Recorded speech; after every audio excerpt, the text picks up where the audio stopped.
Welcome to EU Tweets of the Week. It's the week of the three buffoons. David Davis decides to quit, and Boris Johnson makes a split, and Donald Trump gives NATO a fit.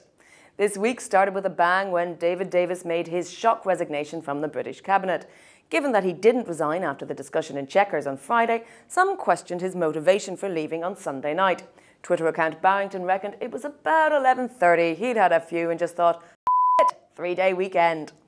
It was quickly announced that Dominic Raab would take his place. Chris Deeran said Raab is a damn sight more impressive than the guy he's replacing, but Burley Munster retorted that damn sight more impressive than David Davis is not an epithet anyone should treasure. Bruno Waterfield noticed lots of Googling here in Brussels to find out who the hell Raab is, and Leonardo Carella pointed out that Dominic Raab is an anagram of mid-air bacon, apt for someone tasked with a policy that will only work when pigs fly. Speaking of flying, Boris Johnson decided to quit the cabinet on Monday, putting Theresa May in an awkward position. The Telegraph reported that he is the 7th minister to quit since November. Not looking so strong and stable now, Theresa. Donald Tusk said politicians come and go, but the problems they have created for people remain, and he regrets the idea that Brexit has not left with Davis and Johnson.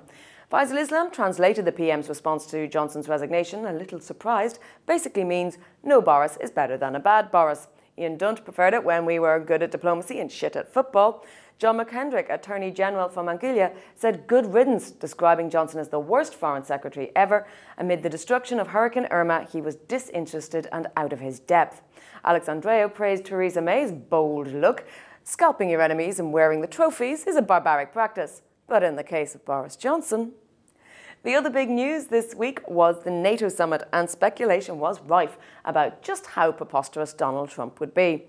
Like a broken record, he repeated his now familiar mantra that the EU must pay more. 2% of GDP immediately, not by 2025, he tweeted. Ana Navarro said, Trump tells NATO Germany is controlled by Russia because that's where it gets its oil. By that logic, Trump is controlled by Russia because that's where he got his presidency. And Donald Tusk said it is always worth knowing who is your strategic friend and who is your strategic problem. Danny Kemp quipped that there's controversy over Trudeau's choice of A, power stance, and B, brown shoes with a blue suit.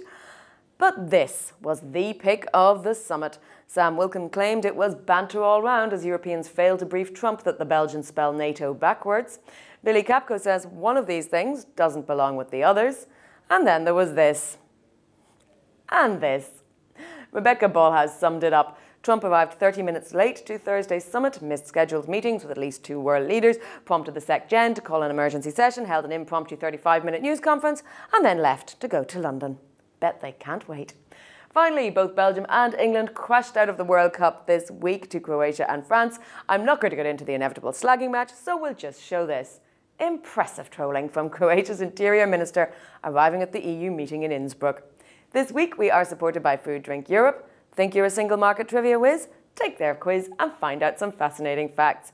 And that's it for another week. Join us again next week for more lost dross and hot goss in the Brussels bubble Twitter sphere.